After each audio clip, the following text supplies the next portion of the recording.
கேரள மாநிலம் பாலக்காடு கல்லடிக்கோடு பகுதியில் இருவர் துப்பாக்கியால் சுட்டு கொலை செய்யப்பட்டிருப்பதாக தகவல் வெளியாகியிருக்கிறது. இது பற்றிய முழு விவரங்களை அறிவோம். செய்தியாளர் பிரசாத் இணைகிறார். பிரசாத், இந்த சம்பவம் பற்றிய முதற்கட்ட தகவல்கள் என்ன?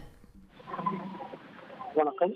கேரள மாநிலம் பாலக்காடு மாவட்டத்துக்குட்பட்ட கல்லடிக்கோடு பகுதியில் சாலையோரமாக 2 நபர்கள் துப்பாக்கியால் சுடப்பட்டு பிணமாக கிடப்பதை அந்த பகுதி வழியாக சென்ற சிலர் கண்டிருக்கிறார்கள். உடனடியாக இது தொடர்பாக காவல்துறைக்கு தகவல் தெரிவித்தார்கள். இந்த 2 சடலங்களுக்கு அருகே ஒரு நாட்டு துப்பாக்கியும் காணப்பட்டது.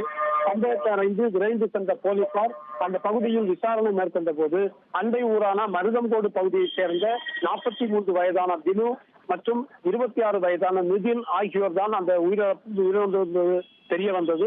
தொடர்ந்து அந்த இருவருமே துப்பாக்கியால் சுடப்பட்டிருக்கின்ற சூழலில் ஒருவரை ஒருவர் சுட்டுக் கொண்டிருக்கலாமா என்கின்ற சந்தேகமும் இருக்கின்றது. 2 பேரும் அந்த பகுதியைச் சேர்ந்த கூலி தொழிலாளர்கள் என்பதோடு அவர்கள் இருவரும் நண்பர்களாக இருந்தவர்கள் என்பது குறிப்பிடத்தக்கது. நிதினை சுட்டுக் கொண்ட பிறகு தினு தன்னைத்தானே சுட்டு தற்கொலை செய்து கொண்டாரா என்கின்ற சந்தேகம் போலீசாருக்கு இருக்கின்றது. அந்த பகுதியில் ஆள் நடமாட்டம் குறைவு என்பதால் இந்த சம்பவம் நடைபெற்ற போது யாரும் பார்க்கவில்லை.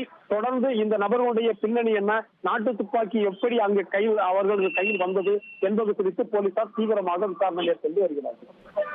தகவல்களுக்கு நன்றி பிரசாத்.